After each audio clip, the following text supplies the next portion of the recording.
You're listening to Pop This, the podcast where two women talk about everything pop culture. Here are your hosts, Lisa Christiansen and Andrea Warner.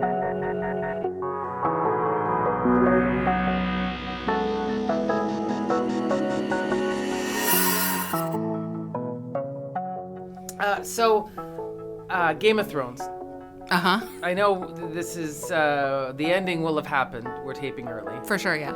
Have you been following this final season? You know, not really. I don't watch it, but I still read some of the recaps sometimes. Yeah, I'm very invested. Oh, are you? Yeah, in a dumb way, because it's very upsetting, and I don't know why I let it upset me so much. Especially the penultimate episode, where Daenerys... Uh-huh. As you may know, and everyone, this isn't a spoiler, unless you've never watched Game of Thrones or you're waiting for all of season 8 to splurge on these 6 episodes. Sure. Weird, but okay, whatever. I mean, just skip over this part. It's fine. Exactly. Daenerys, who has mostly been, quite a consistent character and being the rightful, ruler of the 7 kingdoms, and then finding out that Jon Snow, it looks like, might also have some claim to the throne. And then all of a sudden, in the last episode, she gets on her dragon and just torches the city. Even though they had thrown down their swords, apparently, I don't know anything about the lore, but the bells rang, which meant the surrender was on. Okay, yep. And she just continued to torch the town. And everyone finished the episode like, what? And then there were people who... well, that's consistent. She seemed pretty pushy all the way along, and like pretty much this is a show about power. Then there were other people going, no, this is not at all what she seemed like. It seems like now they're just trying to make her look weird and crazy. So then my son, who has been watching this with me, sent me this meme, and now I can't think of anything else. So it just says, Game of Thrones fans, I can't believe they did this to Dany. Comic book fans who've spent decades witnessing female characters fall apart to build male characters up as more worthy heroes. Uh-huh. First time? Yeah. Uh-huh. Yeah.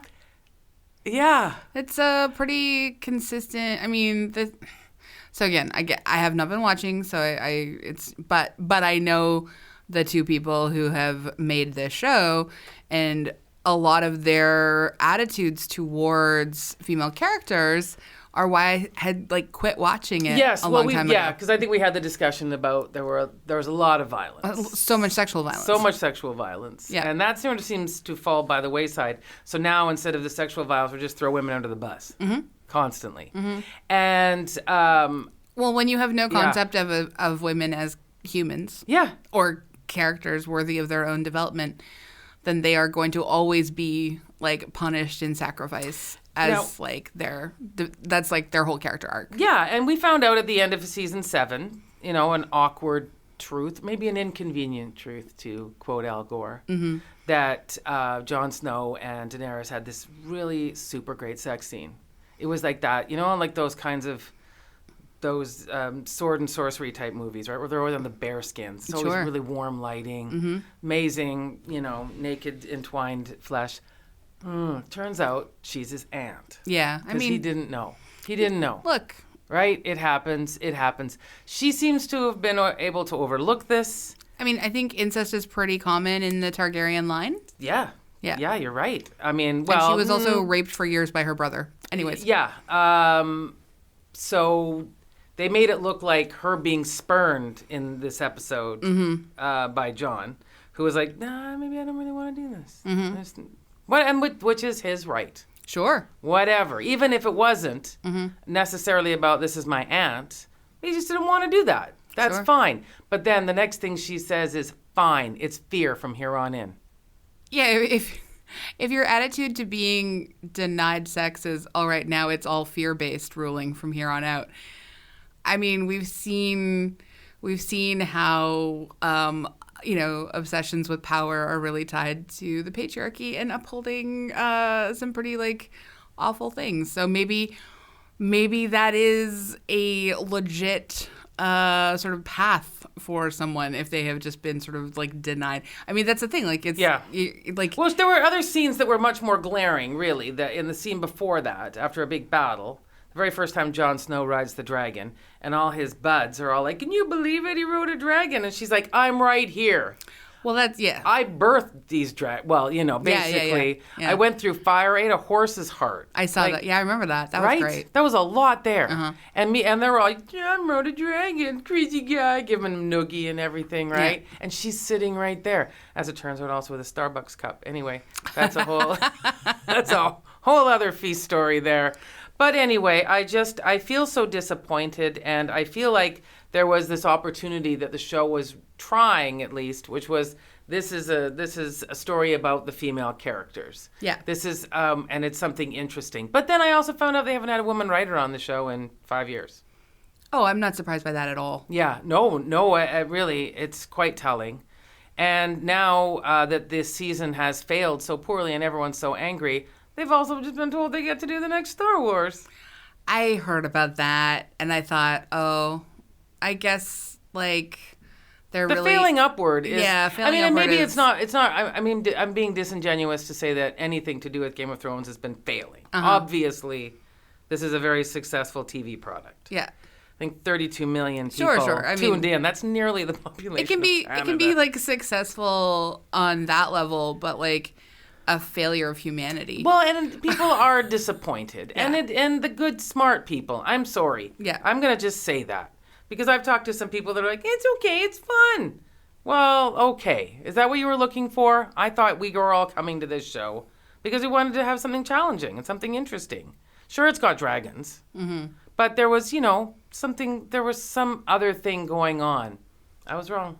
These, the creators as well, they are the same people who were going to do a show that had the Civil War going in favor of the racists, and that caused so much outcry that it got canceled, or at least put on the back burner. I think it's now completely done.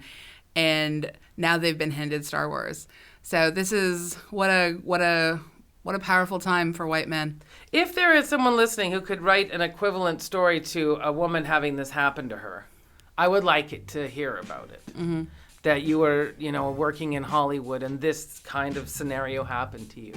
That you came up with some terrible, terrible ideas and killed the end of your show and then were offered a bigger project. Let me know. Like the biggest project, arguably. Arguably. Yeah. Yeah, please let me know.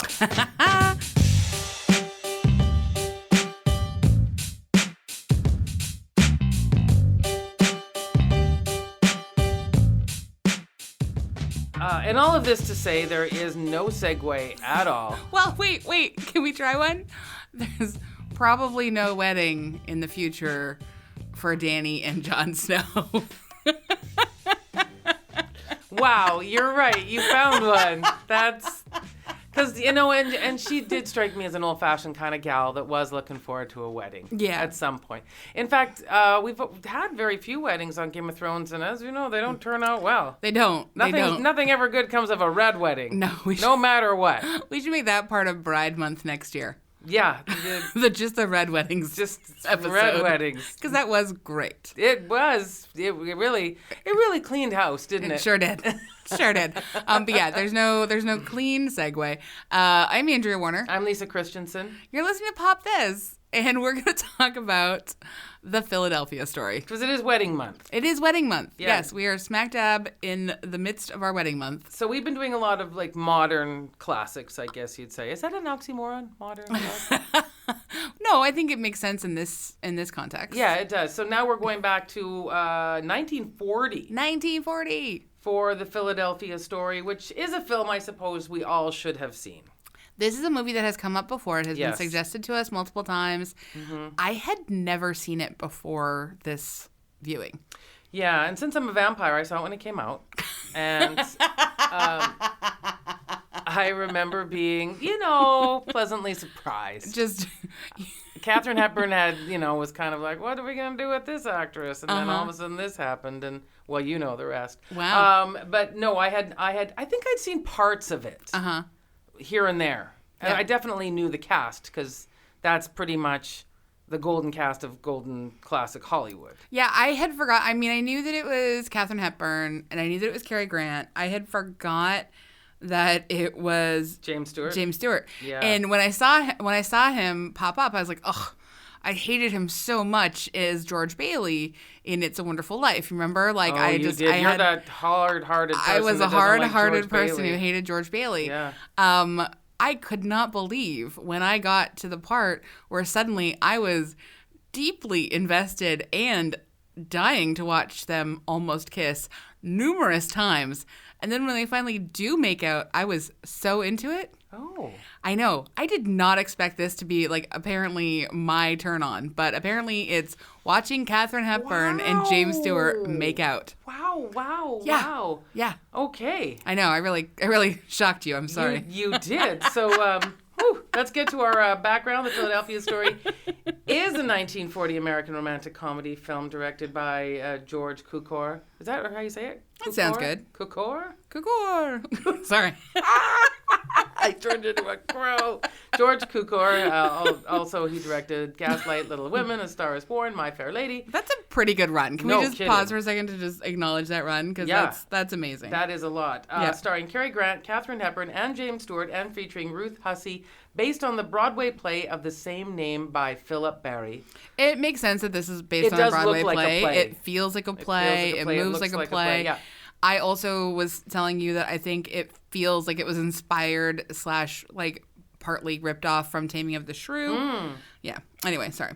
I jumped in here. No, the socialite character of the play performed by Hepburn in the film was inspired by Helen Hope Montgomery Scott, 1904 to 1995, a Philadelphia socialite known for her hijinks, who married a friend of playwright Barry. It really, hijinks makes me so happy. This was written for the screen by Donald Ogden Stewart and an uncredited Waldo Assault. It is considered one of the best examples of comedy of remarriage. I didn't know that this was a genre popular in the 1930s and 40s, but it makes total sense. Yeah. In which a couple divorce, flirt with outsiders, and then remarry. A useful storytelling ploy at a time when the depiction of extramarital affairs was blocked by the production code. I would like to dive deep into. I wasn't even aware of this production code. The Hays Code. Yeah. Oh, okay. It's a really popular thing that Karina Must have been Longworth talks a lot about. Maybe I did hear it, but I just didn't actually go into. It actually changed everything because prior to this, like there was actually, it really did set up all of the morality nonsense that sort of ruled from the 30s, 40s onwards. Right, and it went right up until 1968. It says so. Like that ultimately influenced like so much stuff, and that's why the 70s started to get a little bit raw, a little bit more filthy. Yeah. That was it. Yeah, because you could go and do all of those things. So the synopsis: this classic romantic comedy focuses on Tracy Lord, Katharine Hepburn, a Philadelphia socialite who has split from her husband, C.K. Dexter Haven, Cary Grant, due both to his drinking and to her overly demanding nature. As Tracy prepares to wed the wealthy George Kitteridge, John Howard, she crosses paths with both Dexter and prying reporter Macaulay Connor, James Stewart. Unclear about her feelings for all three men, Tracy must decide whom she truly loves. So obviously, okay. I want to play just a quick game with you of F, Marry, Kill. Oh. So of these three. Oh, well. Yeah, that's easy. All right, tell me. Okay, you're going to F Cary Grant. Uh-huh. You're going to kill whatever. Howard. And James Stewart you're going to marry. That's nice. I like that. I think I'm also going to agree with that order because Cary Grant does not strike me as someone who I'd necessarily want to be married to, but he looks sturdy. He looks like someone you can ride in a bedroom. Are we basing this game on the who they're portrayed in this movie or just in general? I've never seen Howard in anything else. Oh, me either. So basically, it's just this movie. Okay.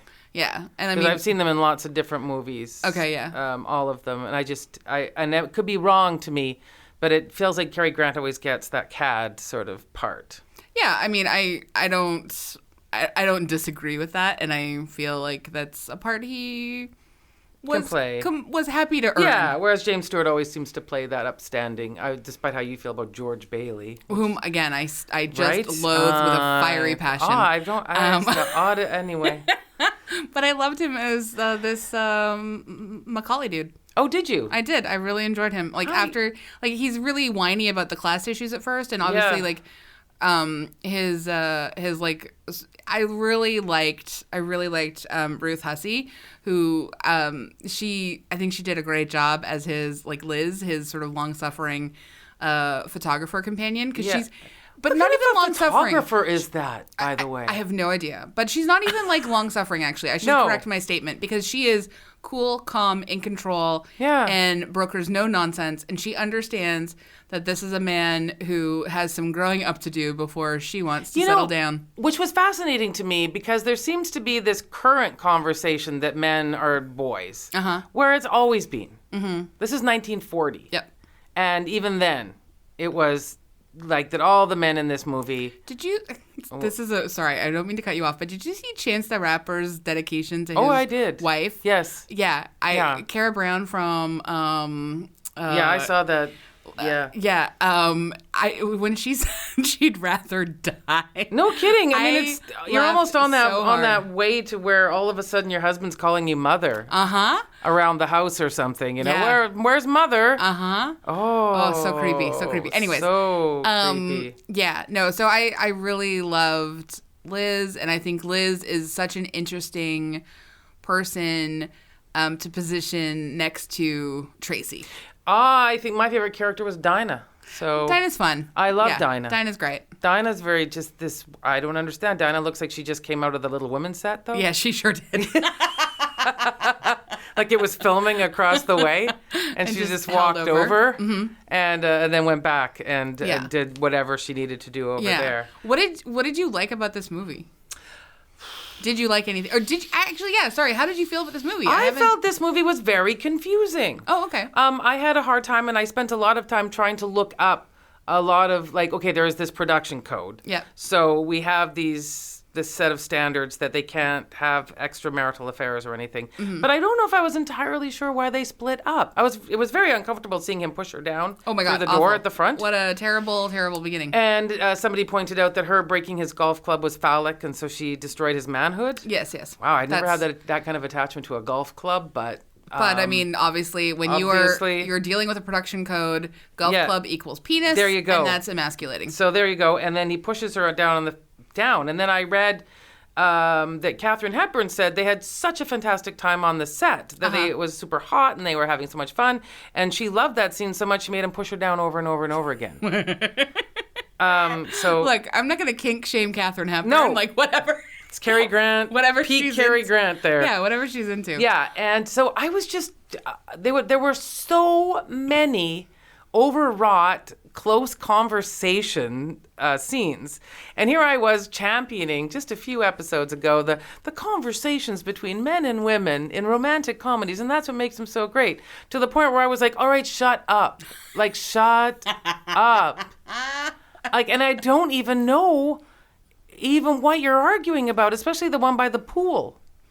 Which one by the pool? Okay, the first one by the pool where her and Jimmy Stewart, after they've been at the library, just arrive and they're going to go swimming. Yes. And then Cary Grant comes out and gives her this big long... The boat? The boat and the... And I'm... What? I don't know what anyone was talking about. I honestly felt like I was listening to a different language sometimes. And I didn't know if it was just because I don't understand what her expectations of him were, what his expectations of her were. Mm-hmm. There's a lot of dialogue. It's going very, very quickly. And I will agree with you that it took me probably at least half an hour to sort of get into the rhythm of the film. Because I didn't understand who was working for who and why this was a scoop. And there are a bunch of things that I just don't get why. Like, it felt like the idea that Cary Grant is going to save her family's reputation by preventing this newspaper from putting out a thing about her father's affair with a dancer, but bringing them to the house. By bringing these other reporters to the house to score the only press coverage there will be of this socialite wedding. Yeah. And it's so convoluted. This is why you think it's Shakespearean, because it's very convoluted. It doesn't make any sense. It's ridiculous. Yeah. It's but it's so fun at this. Like, I found it fun, but it did take me about half an hour to get into the rhythm, for sure. I liked the fact that we didn't fully understand why their marriage had blown up so spectacularly, because they have known each other since children. They were children. Yeah. Presumably, he's probably always been a drunk. Yeah. But everyone in this movie is drinking constantly. And she has also, I would assume, always been someone who has like very high standards. Yeah, but then she's also a blackout drunk. They make a point of saying only twice, but that blackout drunk is twice is still a lot. Yeah, still maybe. Yes, I mean, no judgment, but it's 2 times maybe too many. Yes, exactly. But like it was so interesting to me because like we have this like other dude that is suddenly just there, Kitteridge, who's such a useless, like most of the men in this movie to a certain extent are very useless. Yeah. And I thought that was super interesting because she gets to be so dynamic and so steely and just dressing down, like she tears down her father, she tears down her ex-husband, she has her sort of like really dull current fiance sort of like in position, and then she has a whole plan to sort of like confuse and play with and toy with these reporters. And she's so much in control, and it's so interesting to then understand that that's supposed to be her flaw. Yeah, there you go. Good point. Yes, exactly.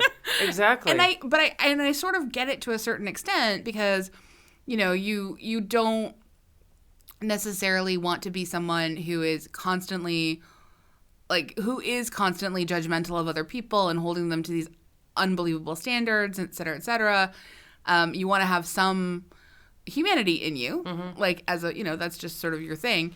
But like so many people in their reviews of this film, and they talk about this film, they talk so much about how it's all about like taking away from Tracy.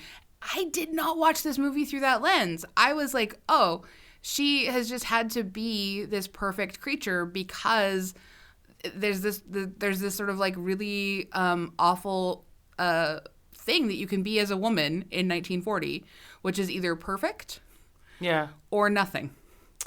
Like you are either perfect or you're a mess, particularly if you are a sort of quote unquote socialite. But I know, and that's kind of what I found to be the most depressing sort of part of the film, was that I felt like nothing much has changed on that sort of front, which is when, you know, Jimmy Stewart's suddenly just in love with her. She, like, why?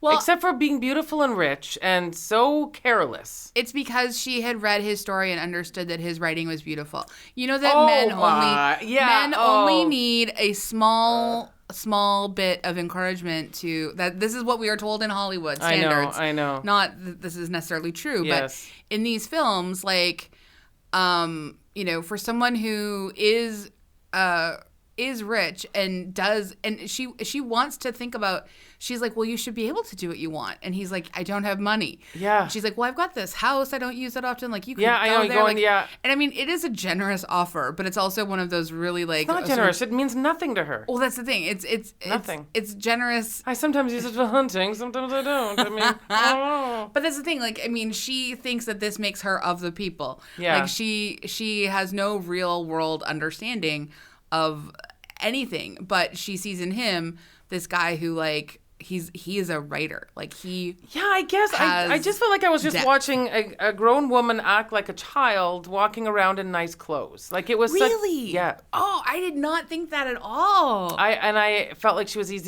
quite easily manipulated. I felt like it, and I didn't find her to be so dynamic. I found her to be just kind of the same way I felt about, like, watching, I don't know, Demi Moore and St. Elmo's Fire, just these spoiled rich girls with too much money and time on their hands, and they just go around ruining people's lives. Oh, I did not think of her as ruining anyone's life. Like, I thought of her as like, I can't believe you and I are having this particular, we're on this side of the argument, because you are all, I remember you always telling me, like, Well, that's what they had to do. That was I the know, time. I know. I'm so excited we're on opposite sides for this. Yes, exactly. Yeah. But like I really thought that. But she I thought did that. have, Kate, like, can I say? Yeah, Okay. No, Okay, go I was ahead. just gonna say, perhaps I'm wrong now. I think. No, I do. Because maybe I was wrong all along, because these women were very savvy when she says to her mother, "Oh, I guess our problem is picking the wrong first husband." I think she knows exactly her what she could do if she wanted. Yeah. And chooses not to. Yeah.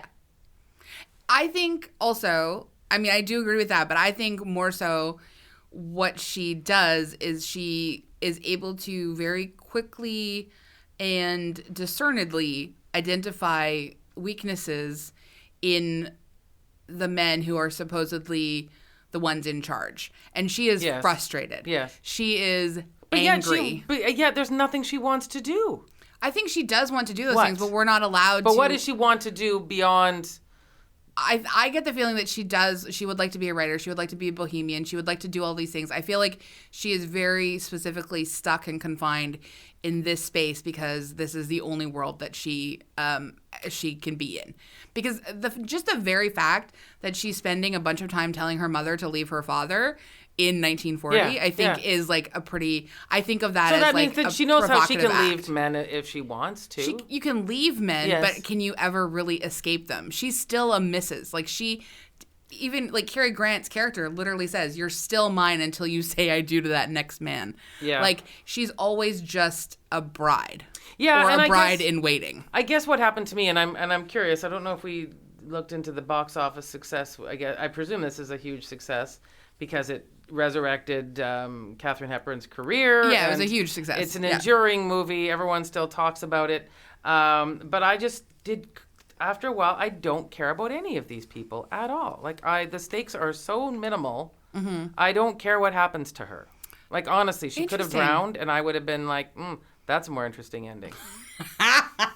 Wow. No, I was invested. I was all like into the kissing. I was into you know what? I was not into the ending where she remarries Cary Grant. Yeah. That I was not into. What I was profoundly moved by, I can't even believe I'm going to say it, but I was profoundly moved by Cary Grant's character has done some growth. He stopped drinking. Mm-hmm. He never drinks in the film. Yeah. So he has acknowledged that she was right about this thing. Mm-hmm. He still wants to punish her for her sort of like, for her not standing by him. Yeah. Because apparently, again, she's like an unlikable woman. That is her main character trait, which is kind of like amazing in 1940. Like but if she wasn't really beautiful, there'd be no movie. I mean, maybe, but like, I mean, she's a very specific kind of beautiful. Like the kind that was beautiful in that day. No, but like she's elegant and thin and high cheekbones and. But she has like a really interesting face. Like I think of her as like a really interesting kind of beauty. Like I don't. There are other women who were super famous at that time that had a much more sort of conventional bombshell kind of beauty. And like she's wearing these sort but of in like that set, there's a certain in the socialite set. Yes. There's like very very Yes. specific. Yes. But I just when and I don't even remember which man it is that says this to her. That's how unimportant these men are. Yeah.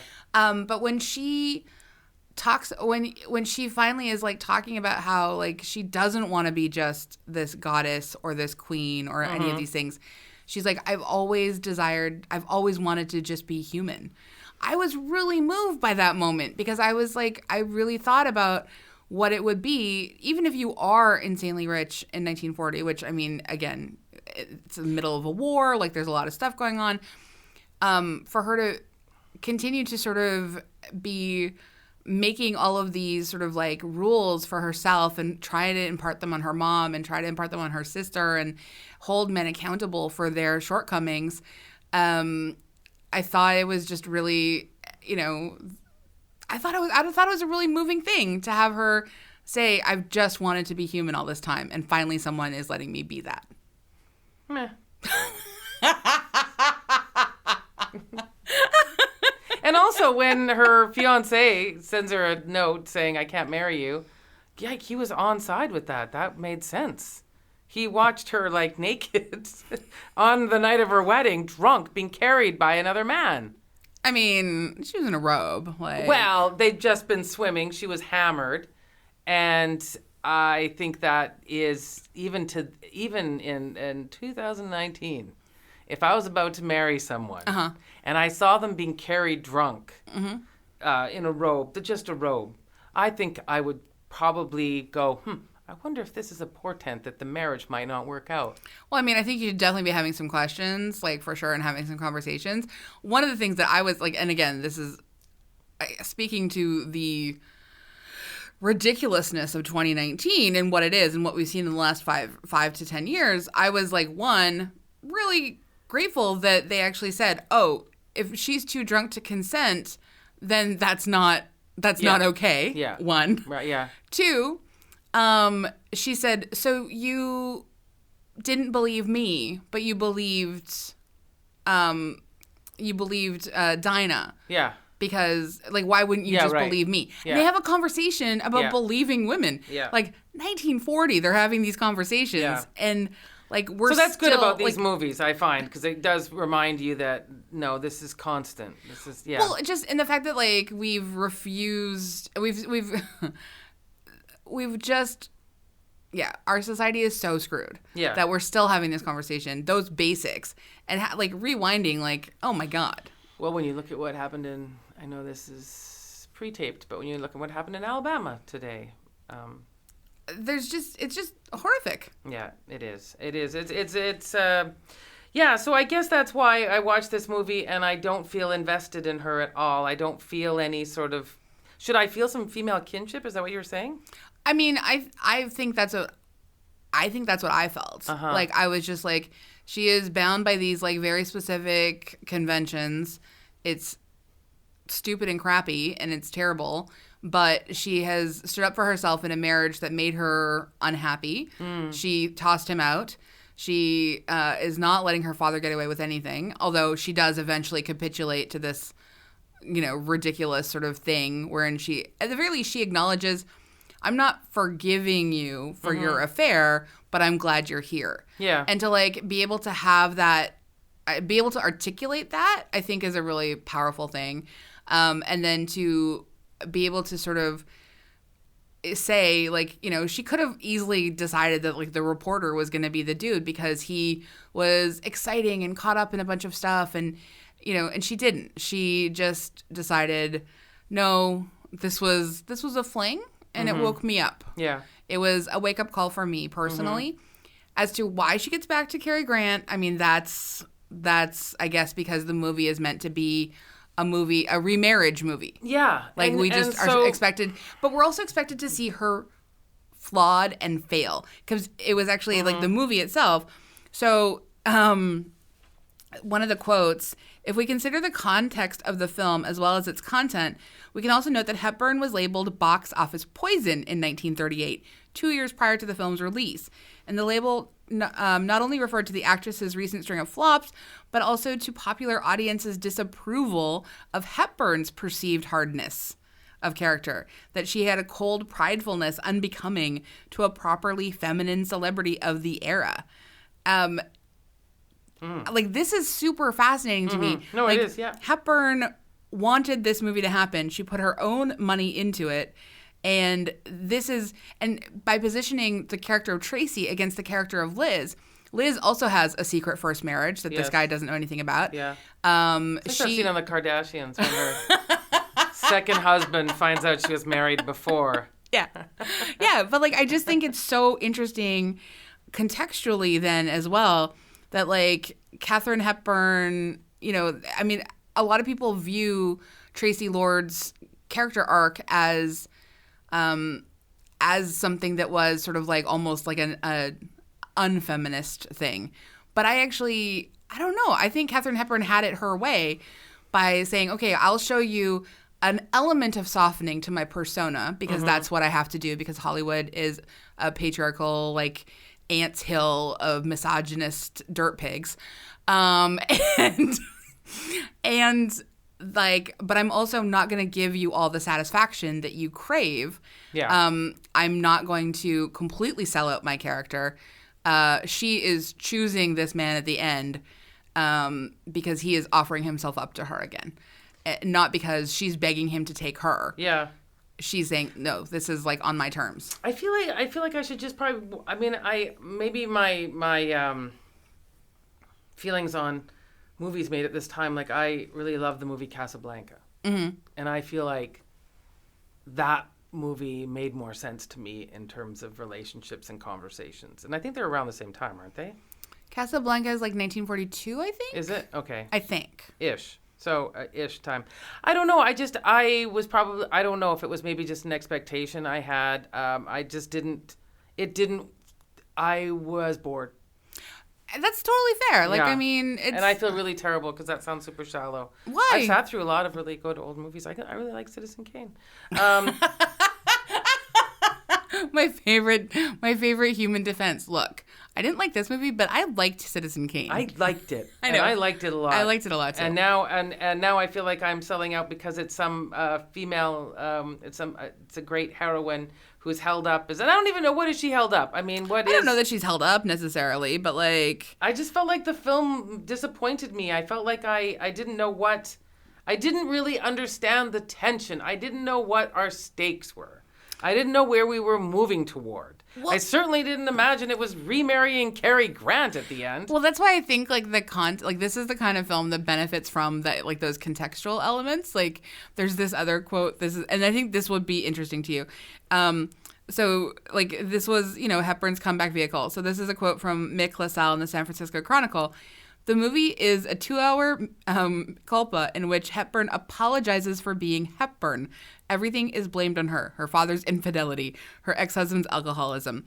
So see this film as an example of Hollywood star appeal in the period right before America's entry in World War II, but also see it as an example of the kind of misogyny that would run rampant in a Hollywood film, not only with no one caring, but without even a soul seeming to notice. Like, what a incredibly accurate summary. Exactly. And that might be why it's boring to you for 2 hours to watch a woman have to, like, pay the price for all of these, like, things that are not her problem. No, not at all. And yet these men are still oddly throwing themselves at her. Like, it was such a confusing message that I felt like I didn't know where my feet go. Yeah. Like, just trying to figure out, so why is it you like her? What is going on here? And then the Jimmy Stewart thing, he has so much to learn. In the context of this film, he seemed like a perfectly formed man. Oh, I did not think so, because he wanted to marry her, but he should have known that Liz was the right one for him. That's the thing. I know. Well, I know. It's from the beginning of time, men will throw themselves at the wrong woman, especially if she's rich and beautiful. And thinks he's a good writer. And said one compliment his way. That seemed so obvious. You and I know a lot of writers.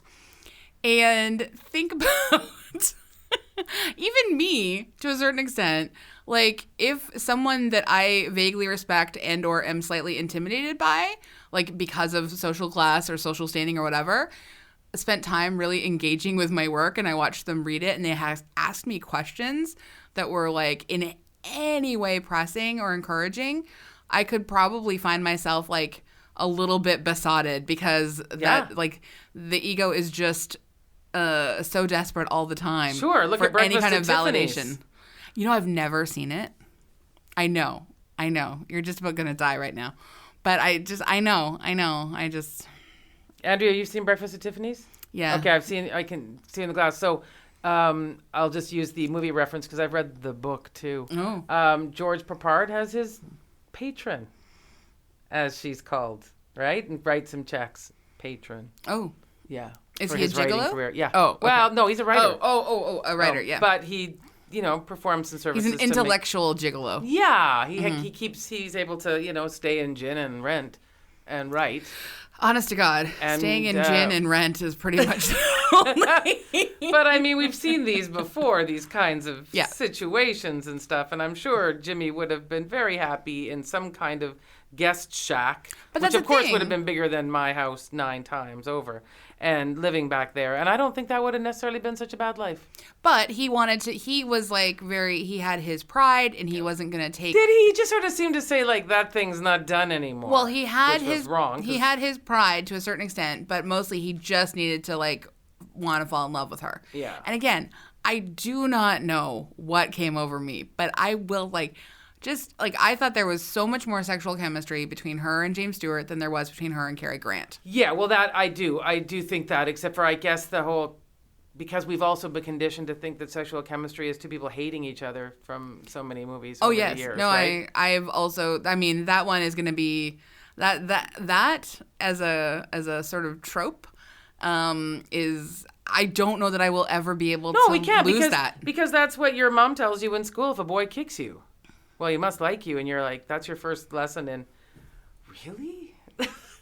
That really hurt and seemed uncomfortable for all of us involved. Wouldn't it, and just that's how it works. Yeah, no, it's a terrible message to send to children.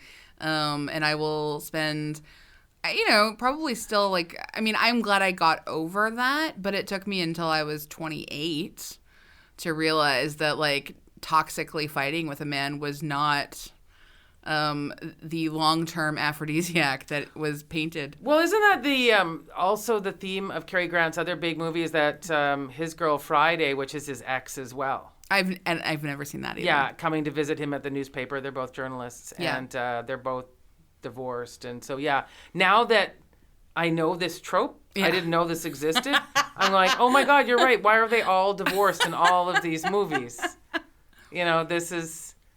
This is very odd, but also it explains things. And even Noel Coward plays seem to always have that kind of, right? That kind of spirit of we were once a couple and now we're here with the two other couples. Wasn't that the movie Private Lives or that play? Oh, I haven't seen that. I don't know. I think I've seen that before. Something like, so there are two married couples. Yeah, we should do a divorce month as well. Oh, like that would be so good because gosh. we have never done like Who's Afraid of Virginia Woolf, which is But they're not divorced and should be. That's a whole other theme. That's true.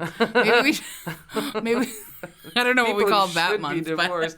But no, I think a divorce theme would be really amazing. Super fun. Yeah, Just, like, because super they fun. do a lot of that, bringing people back together. Mm-hmm. I think that even exists today. I mean, maybe not quite divorced, but like Sweet Home Alabama. Didn't mean to bring up Alabama twice here, but isn't it Reese Witherspoon coming back to her small town even though she's engaged? Oh, you know what? It's been a long time Patrick since I saw Dempsey? that. And she comes back to small town, but she's still in love with Josh Lucas Okay. because he's folksy or whatever. Sure. and she's Josh, just- Josh Lucas is, I guess, the better choice if Patrick Dempsey is your other option. Well, and he has that wicked Bradley Cooper smile at the time, so. Which, anyway, I digress. You digress. I digress because I do find, like, Cary Grant movies are probably one of my more favorite. Like, I could watch Charade with Audrey Hepburn over and over and over again, which is just, I think, one of the best movies ever. I've never seen that either. Have you, Andrea, have you seen Charade? Yeah, that's a good one, hey? Yeah, okay. I feel like you really wish she had a microphone today. You're like, this is my only companion in this movie. No, because she probably liked Philadelphia Story more than me, too, right? I mean, she's never seen it. She just wrote the outline for this episode. She's just never seen it. But I mean, it's amazing, right? The other thing that and again, this is like all speaking to things that I think I really loved about it. So I don't mean to like really beat this horse dead. But like, this is a short quote. I'm not going to read the whole thing from someone named Christian Gay from Brattle blog. Patriarchal undertones abound from the film's prologue, where Hepburn's Tracy Lord Haven is wordlessly thrown to the ground by Grant C.K. Dexter Haven, through to its conclusion, where Tracy makes a dazed and confused and seemingly arbitrary decision to marry. All the men in Tracy's life chide her for her quote-unquote blank intolerance. I don't even know what that means. Her, quote, disregard for human frailty. What? And at the same time, they idealize and objectify her as a distant goddess and a beautiful statue. Yeah, yeah. Like, this is such a confusing movie. It's such a confusing...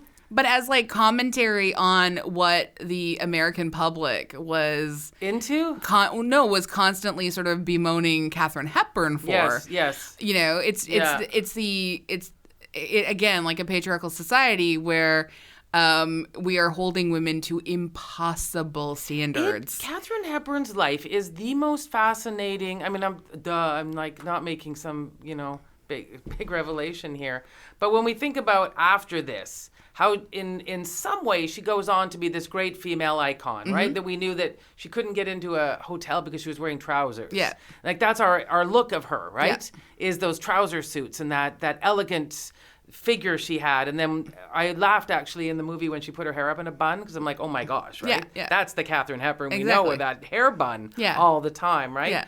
And then we know that she spent a really long time attached to a married man who wouldn't commit to her and seemed like she would sometimes be, I'm happy to live alone. And other times you're like, she was desperate for him. And so what is that? And then to die kind of this cantankerous hermit with cool pop color shirts and then making, on Golden Pond and all that. It's a fascinating life. And you wonder, is it just because Hollywood did beat her down?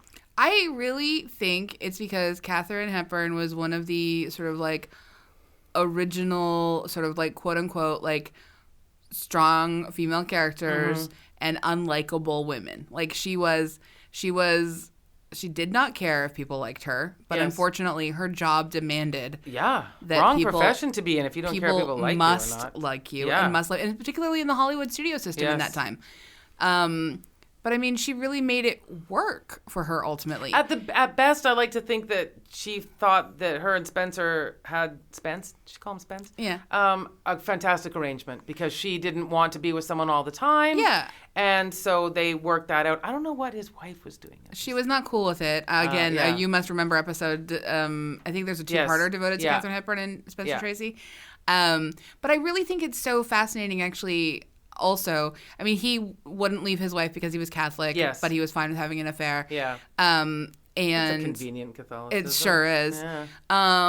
But also he was, an alcoholic and he was a complicated man. But she's a really complicated woman. Yeah, absolutely. There's no easy read on what made her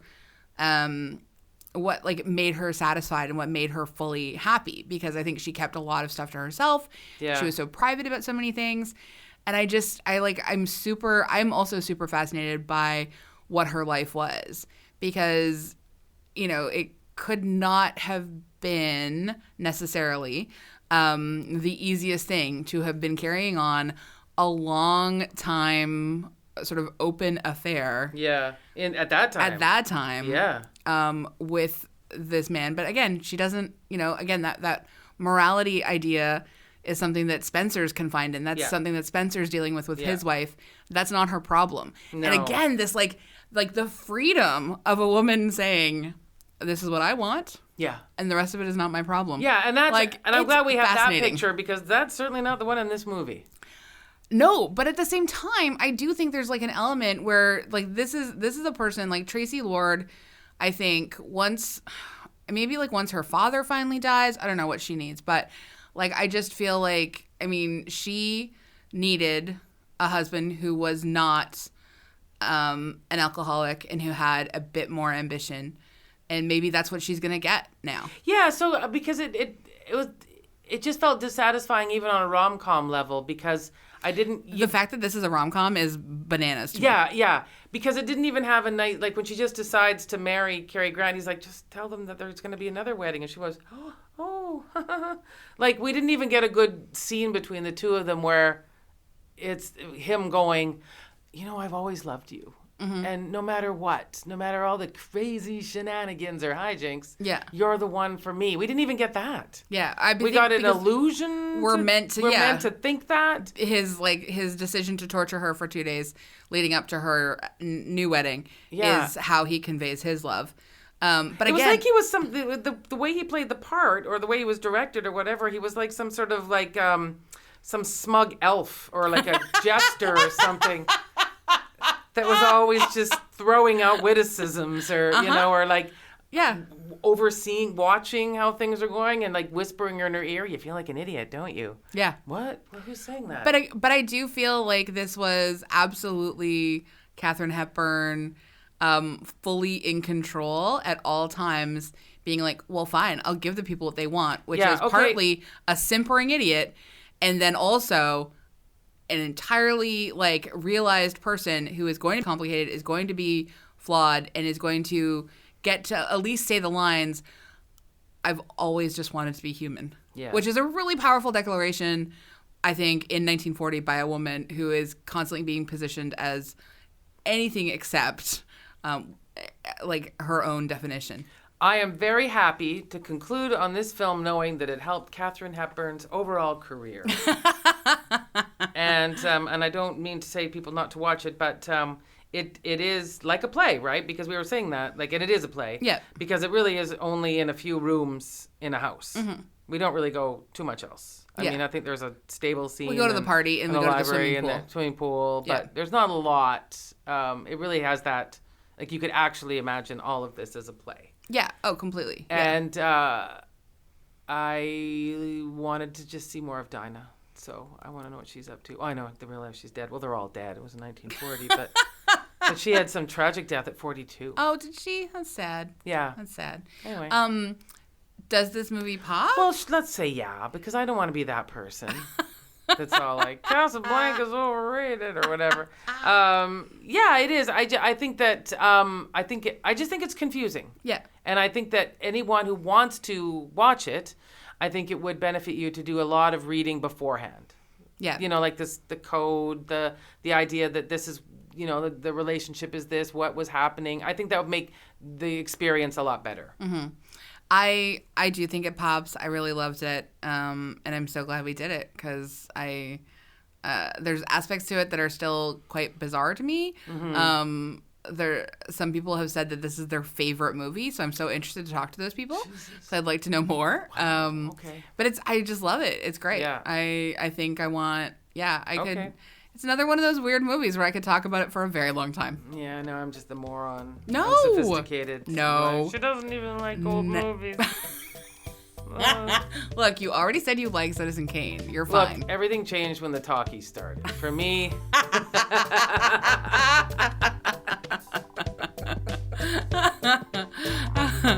Perfect.